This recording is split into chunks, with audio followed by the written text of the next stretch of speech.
Bacalah dengan menyebut nama Tuhanmu yang menciptakan. Dia telah menciptakan manusia dari segumpal darah. Bacalah. Dan Tuhanmu lah yang Maha Pemurah, yang mengajar manusia dengan perantaran kalam. Dia mengajar kepada manusia apa yang tidak diketahuinya. Quran Surah Al-Alaq ayat 1-5. Assalamualaikum warahmatullahi wabarakatuh. Sobat Dzakirah Muslim rahimakumullah. Semoga kita selalu dalam keadaan sehat walafiat. Amin ya robbal alamin. Pada kesempatan kali ini, Dzakirah Muslim akan menceritakan turunnya wahyu pertama kepada Rasulullah SAW. Pada akhir abad ke-6, Mekah mengalami masalah spiritual dan moral yang serius. Ekonominya didominasi oleh persaingan yang kejam, kerakusan dan keserakahan merusak kehidupan sosialnya. Keluarga-keluarga saling iri terhadap kekayaan yang dimiliki oleh keluarga lain, sementara yang kurang berhasil merasa terjebak dan yang sukses tidak peduli. Masyarakat tidak hanya mengabaikan orang-orang miskin, tetapi juga menyalahgunakan hak-hak anak yatim dan janda. Orang-orang Mekah menjadi pelit dan menyebutnya sebagai kecerdasan bisnis yang membuat kesenjangan semakin besar antara kaya dan miskin. Situasinya semakin rumit dengan masalah keagamaan.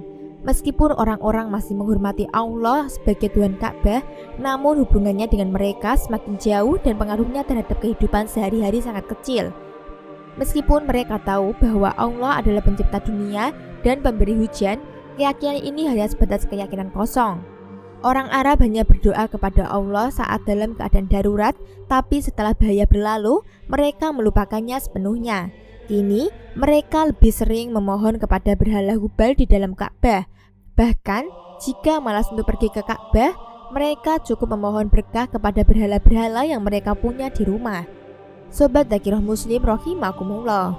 Sebagian orang Arab merasa tidak puas dengan pergolakan agama yang terjadi. Mereka berusaha mengembalikan kemurniannya ajaran tauhid. Bagi mereka, tindakan penyembahan berhala oleh penduduk Arab tidak masuk akal dan menjijikkan. Mereka tidak dapat memahami mengapa sesuatu yang tidak memiliki kekuatan disembah. Beberapa orang, seperti Warokoh dan Zaid, saudara Qotob, dengan keras memprotes penyimpangan ini.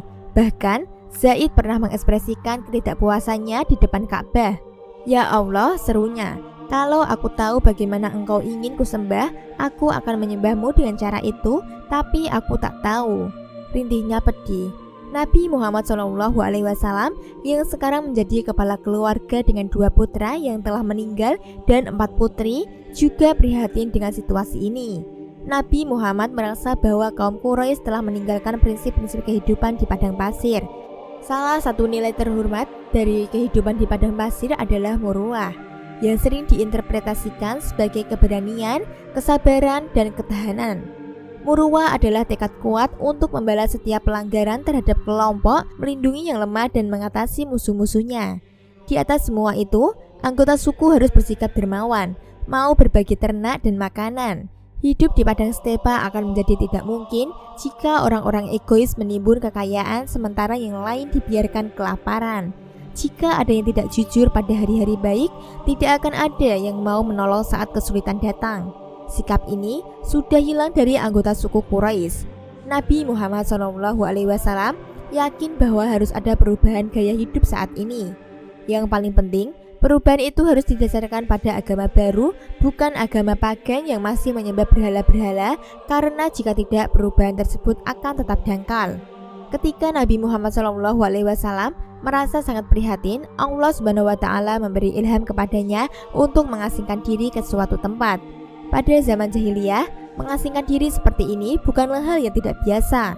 Mereka sering melakukan ini untuk menjauhkan diri dari kehidupan dunia dan menghindari perbuatan dosa yang mempengaruhi masyarakat sekitar.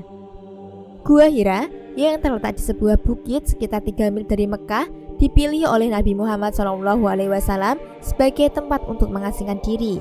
Selama sekitar 3 tahun, beliau melakukan ritual ibadah di sana. Selama waktu itu, beliau beribadah dan memberikan sedekah kepada orang-orang fakir yang datang ke gua.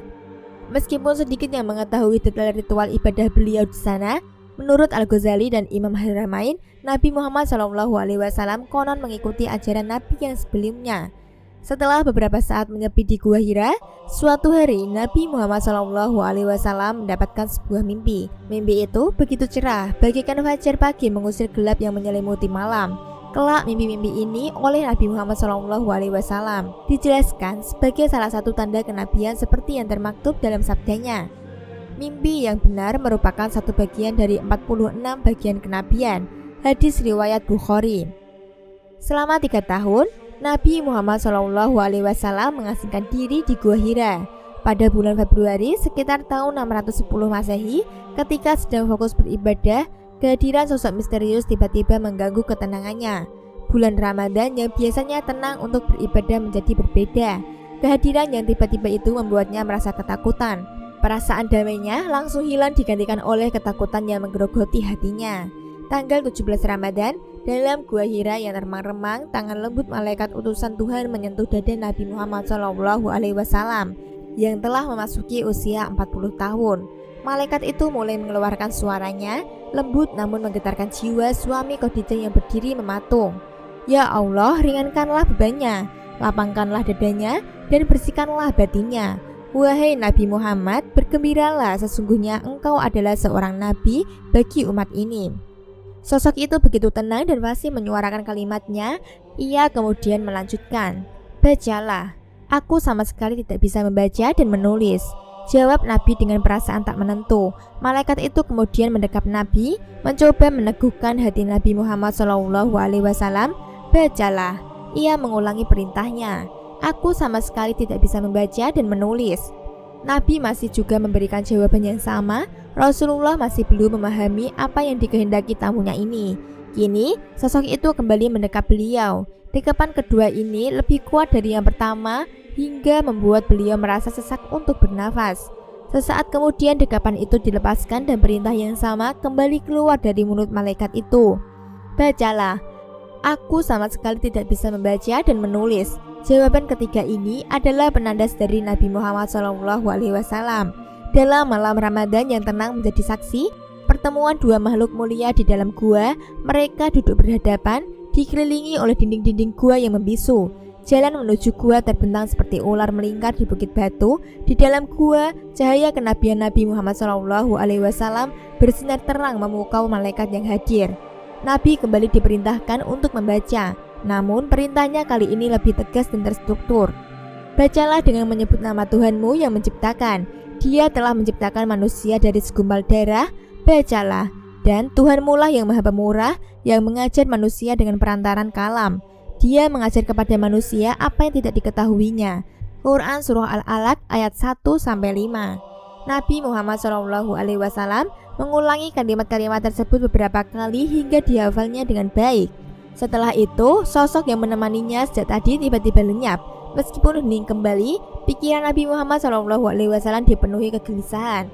Beliau merasa takut, khawatir bahwa yang muncul tadi adalah jin dari padang pasir. Apakah jiwanya telah dirasuki oleh jin-jin nakal tersebut? Apa yang telah aku perbuat dan apa yang harus aku katakan pada kaumku? Gumam beliau. Nabi Muhammad SAW kemudian lari meninggalkan gua itu. Di mulut gua, beliau kembali dikejutkan oleh sosok yang berdiri di atas angin sambil berkata, wahai Nabi Muhammad, engkau adalah utusan Allah dan aku adalah Jibril. Nabi Muhammad merasa bingung melihat sesuatu yang misterius mengikutinya. Dia mencoba mengalihkan pandangannya, namun apapun yang dilakukannya, sosok itu tetap saja terlihat. Rasa takutnya semakin bertambah, sehingga dia bergegas turun dari bukit menuju rumahnya. Saat dalam perjalanan pulang, Nabi Muhammad kaget karena batu dan pohon tiba-tiba memberi salam dengan sangat hormat. Wahai Abul Qasim, engkau dari mana saja? Demi Allah, aku telah menyuruh orang mencarimu sampai di puncak Mekah, namun mereka kembali tanpa membawa hasil apapun. Sapa Khadijah ketika melihat suaminya memasuki rumah. Selimutilah aku agar gemetar ini hilang. Perintah Nabi ketika melihat istrinya yang nampak khawatir menunggu kedatangannya. Tanpa menunggu diperintah, Khadijah segera mengambil selimut dengan kakinya. Dia memutuskan untuk tidak bertanya banyak dan dengan penuh kasih sayang mendekati suaminya yang sangat ketakutan. Khadijah membungkus tubuh Nabi dan duduk di sampingnya dengan penuh keikhlasan. Tak lama kemudian, Nabi mulai merasa lebih tenang. Dengan lembut, Khadijah meminta agar Nabi menceritakan apa yang membuatnya begitu takut. Dengan penuh perhatian, Khadijah mendengarkan cerita dari suaminya. Sungguh, aku sangat mengkhawatirkan keadaanku. Nabi Muhammad SAW mengakhiri ceritanya. Mendengar hal itu, Khadijah mencoba menghibur Nabi dengan tutur lembut kata-katanya. Jangan takut, Allah SWT tidak akan merendahkanmu. Sesungguhnya engkau menyambung hubungan keluarga, silaturahmi, menafkahi kerabat, dan membantu orang-orang tidak mampu, memberikan jamuan pada tamu, serta menolong orang-orang yang tertimpa musibah. Allah SWT tidak akan mengizinkan setan untuk mengganggumu. Mereka tidak akan membuatmu tenggelam dalam khayalan. Tidak bisa diingkari lagi, Allah SWT telah memilih engkau untuk memberi petunjuk pada kaummu. Sedikit banyak kata-kata itu kembali memantik semangat hidup Nabi Muhammad SAW. Untuk memperkuat keyakinannya, Khadijah mengajak suaminya untuk bertemu dengan Waraqah bin Naufal. Waraqah adalah sahabat lama keluarga dari seorang yang beragama Nasrani. Dia juga pernah menulis Injil dalam bahasa Ibrani. Saat itu, Waraqah sudah tua dan buta kedua matanya. Khadijah berkata kepadanya, "Wahai putra pamanku, dengarkanlah perkataan putra saudara laki-lakimu." "Wahai putra saudara laki-lakiku, apa yang kau lihat?" sahut Waraqah. Nabi Muhammad SAW menceritakan semua yang terjadi di Gua Hira kepada lelaki tua itu dengan rinci, menjelaskan betapa gelisahnya dirinya. Dia berharap Waraqah dapat memahaminya sepenuhnya. Setelah mendengar cerita tersebut, Waraqah berkata, "Yang kamu lihat itu adalah malaikat Jibril. Ingin rasanya aku menjadi seorang pemuda perkasa saat engkau diusir oleh kaummu. Mereka akan menyulut api permusuhan padamu karena engkau menyeru untuk meninggalkan ajaran nenek moyangnya." Pernyataan Waraqah menyentak ketidakpercayaan Nabi Muhammad SAW. Dengan penuh keheranan, putra Aminah itu bertanya kepadanya, "Benarkah mereka akan mengusirku?"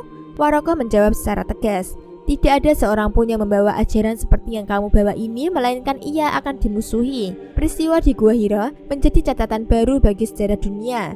Hari itu, tanggal 17 Ramadan, Nabi Muhammad SAW, putra Aminah, telah mendapatkan wahyu pertama sekaligus diproklamirkan sebagai seorang nabi oleh malaikat Jibril. Setelah mendapatkan berbagai keterangan dari Waraqah, Khadijah bermaksud membuktikan semua itu. Ia berkata pada baginda Nabi, "Wahai putra pamanku, bisakah engkau bercerita padaku tentang malaikat Jibril yang menemanimu di Gua Hira saat ia datang padamu?" Permintaan itu dikabulkan oleh Rasulullah SAW. Beliau menceritakan tentang ciri-ciri malaikat Jibril dengan penuh kesungguhan. Khadijah kemudian menimpali cerita Nabi tentang Jibril. "Apabila malaikat Jibril datang padamu, mohon beritahulah aku." Seperti yang telah direncanakan, ketika Jibril menemui baginda Nabi, maka beliau segera memanggil istri tercintanya itu.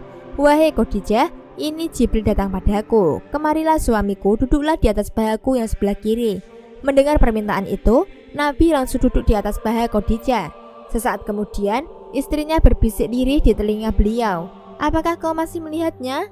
"Ya," jawab Nabi. "Suamiku beralihlah ke paha sebelah kanan."